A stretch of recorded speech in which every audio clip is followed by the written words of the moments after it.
Welcome to the Productivity Podcast. This is episode 3 with our friends at Sims and Associates, and Mal, Michael and Fabio are back for the conversation around post-implementation support. So if you cast your minds back to episodes 1 and 2, we'd selected a vendor, we'd then done all the pre-work to kind of get ourselves set up. We then moved into pilot rollout phase. Now we're kind of drawing a line under the project. It's business as usual. So for me, one of maybe the forgotten parts of post-project is this post-implementation support piece. And Mal, let's start with you. Typically, what do you see when, the people that are on the project, and the definition of a project is a defined start and end date, when they move off into other projects or to other roles? What kind of things do you see when people are starting to define internal support structures and the conversations that happen around where WFM should sit and who owns it? I suppose, during the project, what we see is we have key users coming from, mostly the HR area, and hopefully at least some of those are retained as part of the support structure for the organization. They obviously have all the knowledge around how the solution has come together, the reasons why things have been done a particular way. So they'd be fairly key in being able to support that moving forward. My hope, or I suppose what I've seen work quite well, is where you have the WFM team as part of a greater HCM or HRIS support team, because it's part of a much bigger landscape, and being able to comprehend not just what's happening within WFM, but understanding where information is coming from, where it's going to, and what the channels are to make that happen, I think is pretty key. So having that, holistic view is really important. Yeah, so Fabio, it sounds like some of those foundations are laid in pretty much the stuff we talked about in episode 1 and 2 of some of these people are permanent roles. There will be transient people in the project in kind of quotes, but from what Mal's saying, these people should exist ongoing. We shouldn't, in an ideal world, see at the end of the project lots of new people coming in who don't know the heritage and the legacy and the understanding, and project team all move off. Is that fair to say? Yes, that is correct. And it really depends on the organization and how they are set up. If it's a larger company and they have their own HRIS team, that is ideal, like Mal is saying. But if it sits on IT, or if it sits with HR, as long as everybody is identified from the beginning and they know what the role is going to be at Project Sunset, then it really helps that everybody has been identified, because then they will naturally transition into this role. If you have to do a hard handover to a new team and people who have not been part of the project at all, that doesn't go as well. So yes, you're right in what you're saying. And Michael, some of these people we're talking about will be classed as power users, super users, central users, all that kind of stuff. Those people become critical to the ongoing success of the project. So have you seen any good examples in terms of how they're trained ongoing, how they're retained, and when potentially they move on to different roles, how new super users are brought into businesses? Yeah, I think, unfortunately, it's quite rare that there is a long-term strategy towards the processes that Mel mentioned. And so knowledge management of the super users and the user group as a whole is generally not well defined. In organizations where it is well defined, it should talk about how do we deal with new releases, because when you look at cloud-based software, when you look at workforce dimensions, there's a release, there are multiple releases in a year. So how are you going to deal with that? How are you going to deal with new functionality? How are you going to review what you're going to do with that, as well as new features that are coming up internally? So a good way to deal with that is to ensure that super users are part of sort of the internal first line to deal with any kind of requests coming through, but also maybe to lead some kind of internal user group to make sure that there's a platform, not just for the things that are urgent, but just to manage the day-to-day stuff. So it sounds like there may be an opportunity then for lots of businesses to have almost a talent bank of people potentially to step into that role that maybe have a really good understanding of this landscape, or actually are just interested in it, because those are probably the two things.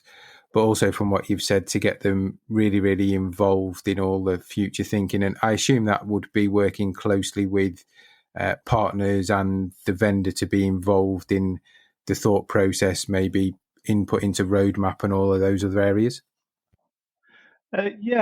Absolutely. Especially with SMB. I mean, in a smaller organization, you don't have the scale necessarily to have multiple super users, to have a large user group that can really carry this going forward.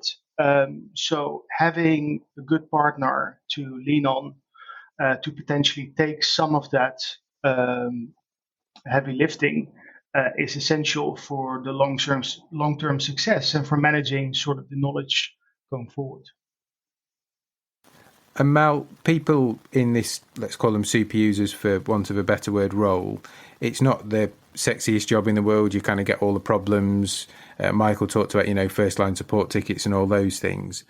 But what other things would they be managing on a day-to-day or an ad hoc basis that you see when you work with your clients? I think hopefully when you're working with these types of tools and solutions, you're have a plan in place and you're planning for the future, whether that is just adapting current manual processes or a phase one approach that you've implemented, moving to something more complex, or just taking advantage of new features and things that are coming out in releases. I think that all needs to be considered on a I guess a day-to-day basis. I mean, things are changing all the time. If you're involved in the various communities that vendors have, then you're getting a pretty deep understanding of what other organizations are experiencing and what things you maybe either need to be aware of or can take advantage of. And there's things that happen in, certainly if we think about retail, big retailers, so we might change a reporting structure, so a store might move into a different area, we might recut the areas, we might buy a new store, we might close a store, so that those processes will already be in place across the wider business. But again, there'll need to be some thinking about how that's managed going forward, because in some of the WFM solutions, a change in hierarchy means that you lose all the historical data in the old hierarchy, because when you pull the report, it uses the new hierarchy. So, Fabio, it's kind of nuances like that, I think, which can maybe catch people out. Have you seen that in your experience? Yes, of course. And we always try that during the project phase, or while we are designing whatever is going to be implemented, scalability is extremely important, so that we try to think ahead and warn them. You're going to have to make some choices.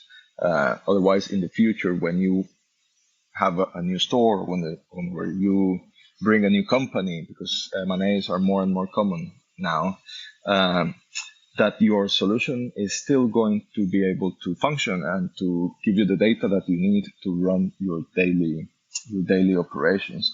So this is quite common. So during project, we try really to get ahead of all of this. Sometimes it's possible, sometimes it is not.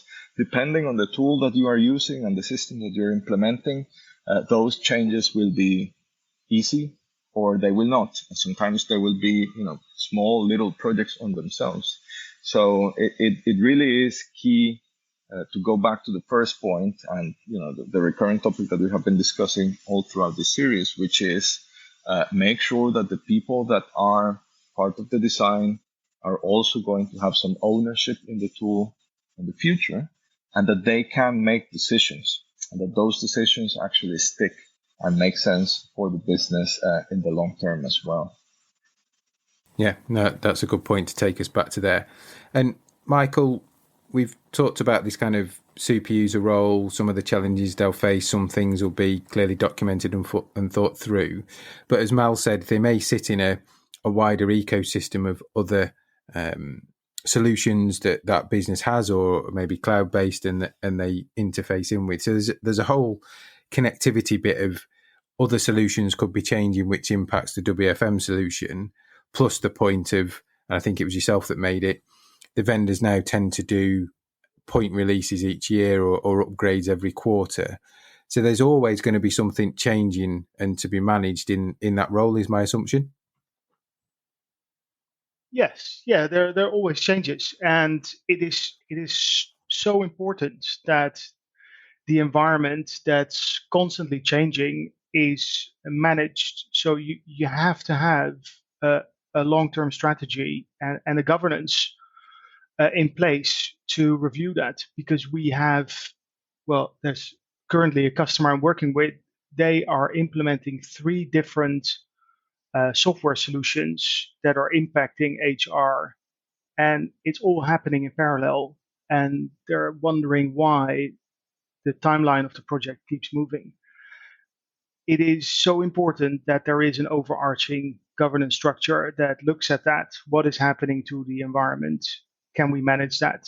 What is the requirement? What are the changes? And how are we going to deal with that? And make sure that the vendors have a seat at the table so that they can help address some of these barriers. And it sounds like governance, we've not really touched on it in the second episode. We did clearly in the first, because we talked about coming back to the why you're doing it. But that governance moving forward, then including a good test strategy and release strategy, must be critical for the ongoing success, because there must be a real risk that things aren't tested correctly or released correctly, and actually then the user community starts to lose faith in the output from the solution.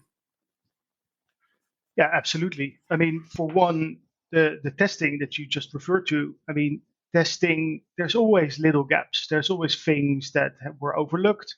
There might be things that were parked on an issue log that we said, okay, that's for a phase 2. So you constantly have this sort of parking lot with requests, with issues, and they need to be reviewed, they need to be scheduled, they need to be addressed. And so having that governance in place, not just for the implementation, but also post-implementation, is essential to help manage that and to help prioritize. Brilliant. And Mal, let's say we've had our solution in for 2 years. How do we go back and refresh, revitalize the energy? Because people will have fallen into a rhythm and routine that may be correct and maybe driving the ROI and the benefit we perceived. There'll always be others that have found maybe ways to work around it or revert back to type. Have you seen good examples where people have kind of maybe got a small collection of the project team back together, or other influential individuals, and almost done some assessment and refresh of comms and things, or does that just happen organically as the product kind of lives and breathes ongoing? Depends on the company, really, and what their strategy is around product development and product changes.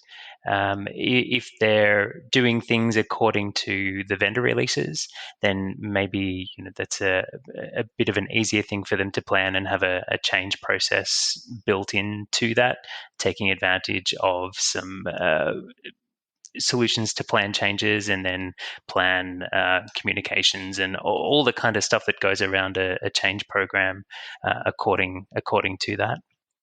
Or if we're just doing minute changes as our resourcing and timelines are available.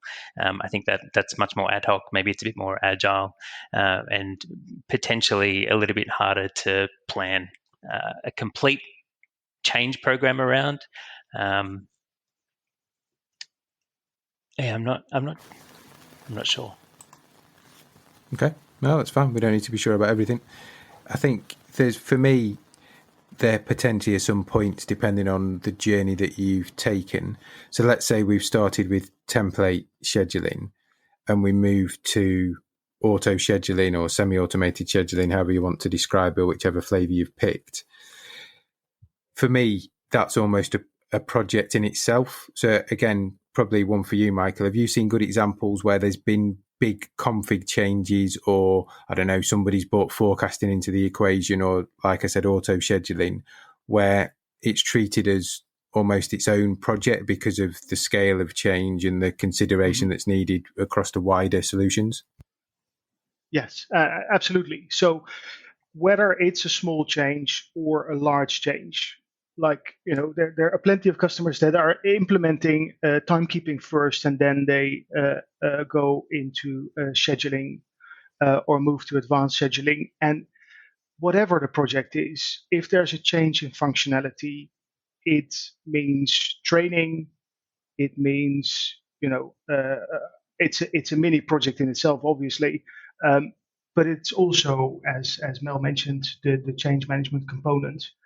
And so it's effectively redoing the same thing. But I think what is very important to help make that decision process, help prepare for these kind of changes, is that you do like a periodic review, like whether it's quarterly or annually, some kind of business review with the vendor to say, okay, what's a new functionality that's come into play? What kind of opportunity does it give us? How are we as an organization changing?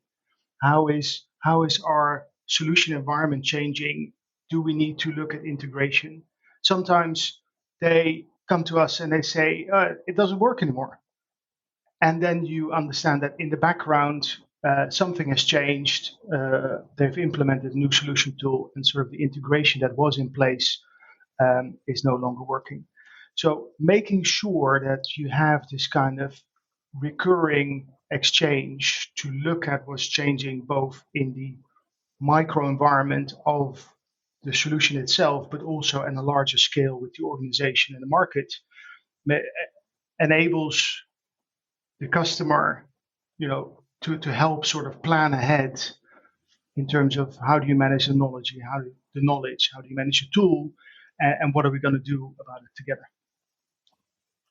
Yeah, and I think it's a really good point you make there about knowledge. So clearly, once you've rolled out and you're in business as usual, the vendor doesn't disappear. The likes of you guys, if you supported during implementation and rollout, don't disappear. You may take a different role, so that sit on the steering group, sit on the quarterly updates to provide guidance. And one thing that strikes me and what I've seen is some of the biggest challenges for the user community are more around UI changes than functionality changes, if that makes sense. So when there's an update from the vendor and they've reworked the UI, I tend to see that causes more challenges for the super users because it generates lots of queries and where's this button gone, and that used to be a green button and now it's blue, than some of the, I suppose, more intelligent functionality changes. So for me, that I suppose there's a watch out that as all the vendors are in a cycle of driving for richness in functionality, more bells and whistles, we shouldn't forget that the biggest impact is on the user community. So the more change that goes on generates clearly in the background more testing of all the integration points, all the functionality points, all the configuration points. But there's always that big ongoing education piece for the front end users. And if they don't use that functionality or can't deal with new look and feel, then clearly that's when you start to see a reduction in the ROI. So Mal, final thoughts then as we close the series, and we'll come round to Fabio and Michael in a second. Final thoughts on kind of the whole workforce management journey, the bits we've talked about. Any last thoughts you want to leave the listeners with, or hints and tips? I guess it's just it is a big process and it's a big change. I think that people come into a WFM project assuming it's not going to be as big as it ends up being. So being able to be aware that it is a big process, there is potentially a lot of learning involved, and it's a large change process that needs to be implemented, that needs to be planned right from the beginning of the project is hugely important. And of course, making sure that the governance is in place as part of that is going to help throughout the project phase and when we get to go live, so that we're able to hand across to the business, and they're able to move forward and develop their WFM environment in an effective way. Brilliant. And Michael, your closing thoughts? Governance. It's making sure that when you buy a solution, when you implement a solution, when you think about implementing a solution, think about the entire life cycle. So even if you're not ready to have that conversation at the beginning of the implementation, make sure that before you go live, before you sign off, you think, okay, so what's going to happen next? What are we going to do next? How are we going to work together? How are you going to help me manage the knowledge, manage the success of the tool? Because as a vendor, we want you to be successful. And so it's not always about selling. It is about customer satisfaction. It is about success. And so managing that success means working together. And so don't be afraid to call. Don't be afraid to say, okay, what are we going to do tomorrow? What are we going to do next year? And how are you going to help me be successful? Brilliant. I love those closing thoughts. And last but not least, Fabio, your closing thoughts? Yeah, just on top of what the guys have said, I would recommend that we always keep present why we are doing this kind of project. Keep coming back to that, because it can at some point get messy. This is a complex process. It changes how people interact with their most basic HR systems. It can have an impact on how people get paid.